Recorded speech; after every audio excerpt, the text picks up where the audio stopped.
You might say that I'm a country gripe, and you wouldn't be far wrong. For I was reared on spuds and tay, and the tay was right and strong.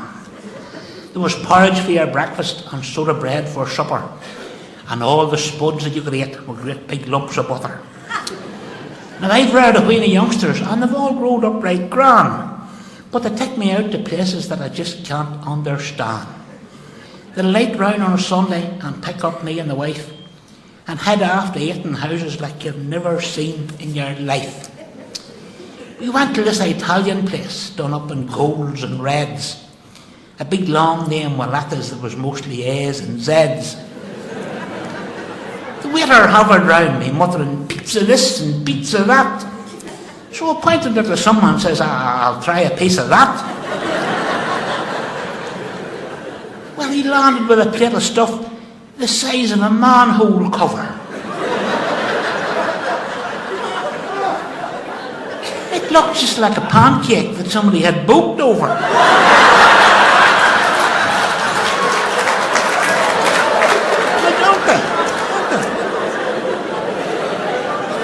Says, hey, is this recycled? Jesus, I swore. It looked as if it had been ate at least the once before.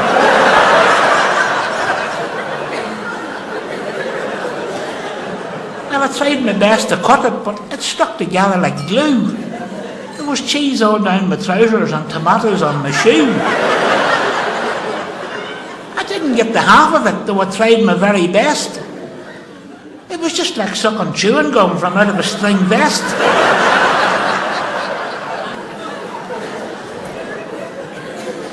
Then one week we went Chinese, which caused a puzzled frown. The menu was wee pictures and was written up and down. I pointed at this item that looked like a Christmas tree, and a thingy with its leg cocked up like a wee dog having a pee. Well, the waiter bought a bowl of stuff that looked like Finnish mud. There was someone floating in it. I don't think it was a spud. He says, that there is bird's nest soup. It's really quite refined. Well, it tasted like the bird had flown, but had left a lot behind.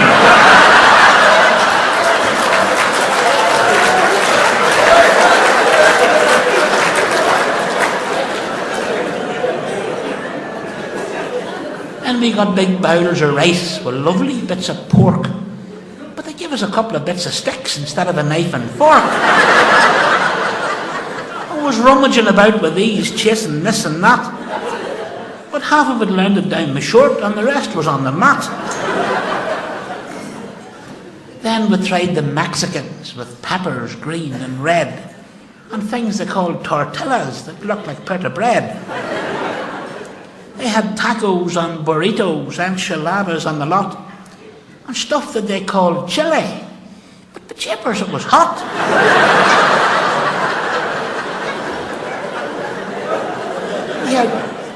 We had sauerkraut and schnitzel, risotto and kebabs, and some of that Italian bread that looks like concrete slabs. We tried every bloody restaurant and every flaming dish. We even tried that sushi, but it tasted just like fish.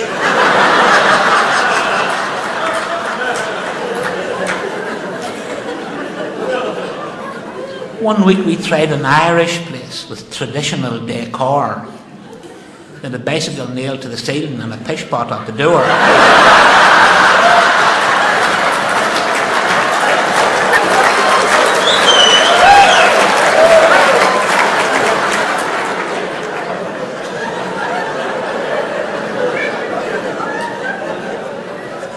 I looked in vain for spuds and steak, but such food was lacking drama.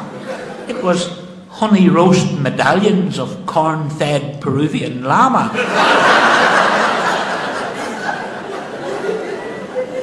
They had potato wedges, they would never call them, all with multicoloured salads and guacamole dips.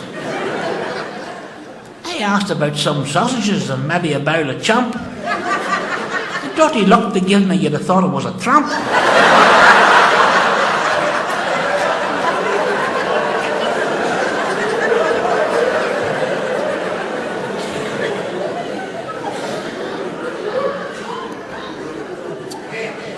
then we tried a new French place called the a la carte.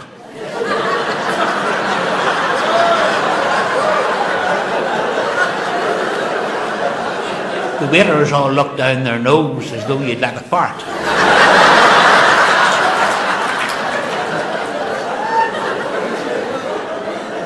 They handed me this menu, which was a crying shame, for the only bit that I could read was the bloody printer's name. The writing was all fancy, with long curly cues and stuff, but there was one word I recognised amongst all that foreign guff. L'escargot.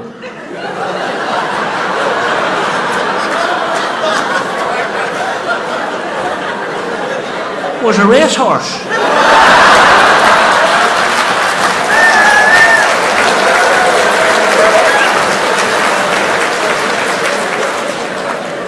That run in the Grand National. Don't late him after all these years might seem a bit irrational.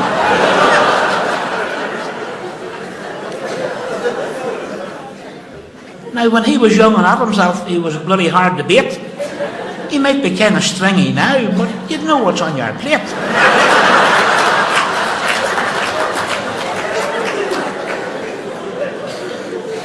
Well, it seems that my deduction was somewhat off the rails. When the waiter brought me order, sure it was a plate of snails. Says I to them, that's bird food, and not about the bush. What the hell do you take me for? Do you think I'm a bloody thrush?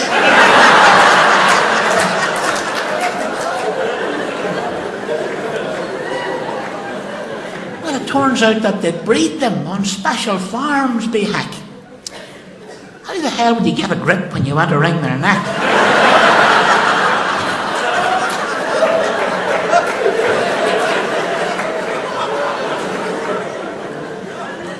It's far from me to pass remarks on all his eating habits, but one thing in their favour, like, be handier catch than rabbits.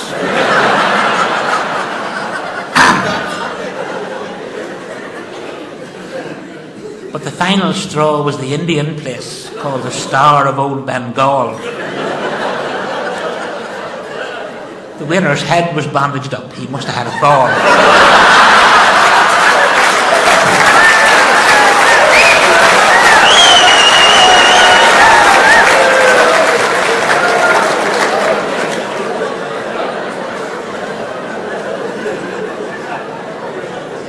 We had this stuff called vindaloo.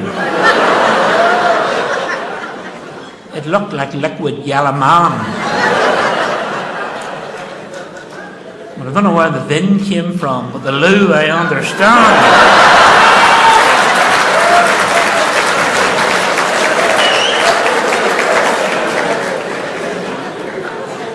Well, I started for late and the sweat began to pour.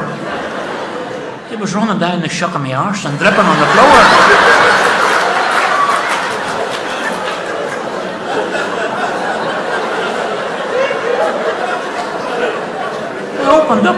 I opened up my collar and I threw my coat away. I was steaming like a dunkel opened on a frosty day.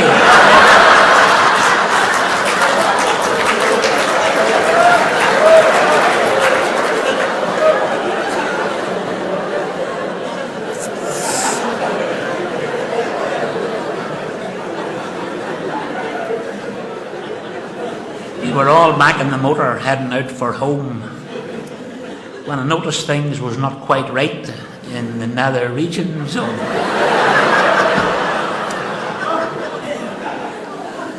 my belt began to tighten and my face began to frown.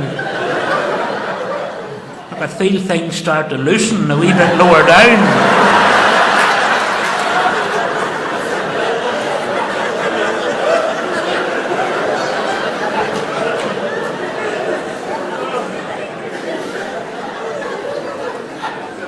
I was sitting there with the buttocks clenched, shouting faster, faster. For the pressure gauge was in the red and coming near disaster.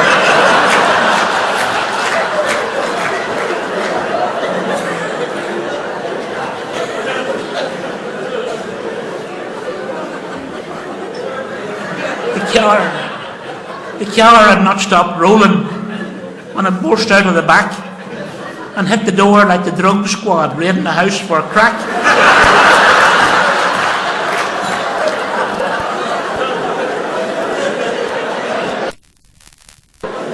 There was buttons flying right and left as it charged along the hall. If it had been a second slower, I'd have pebble dashed the wall.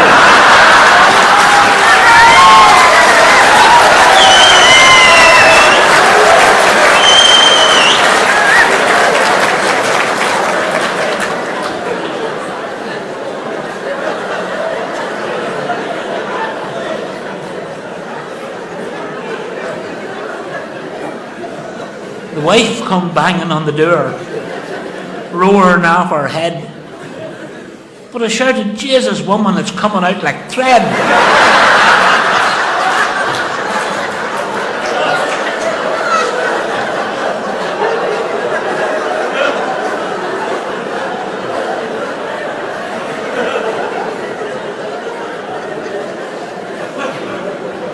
I've been sitting waiting for a break for over half an hour. I've got a hump across my back like a wee calf with a scour.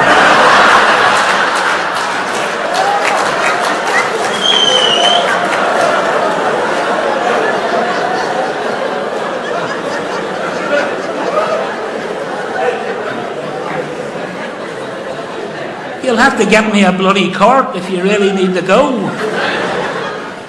But your shirts, I've used it on myself. I've already filled the pole.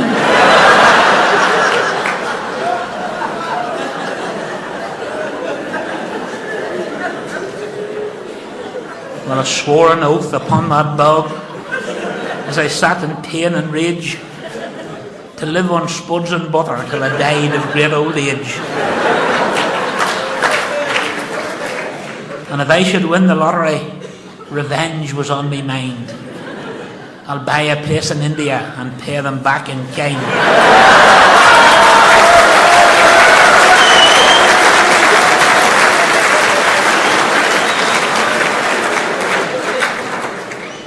I'll open an Armagh restaurant and feed them spuds and sodas and lots of crazy sausages to tighten up the buggers. Chronic constipation will follow in my train, for if they were reared on Vindaloo, they might never dung again.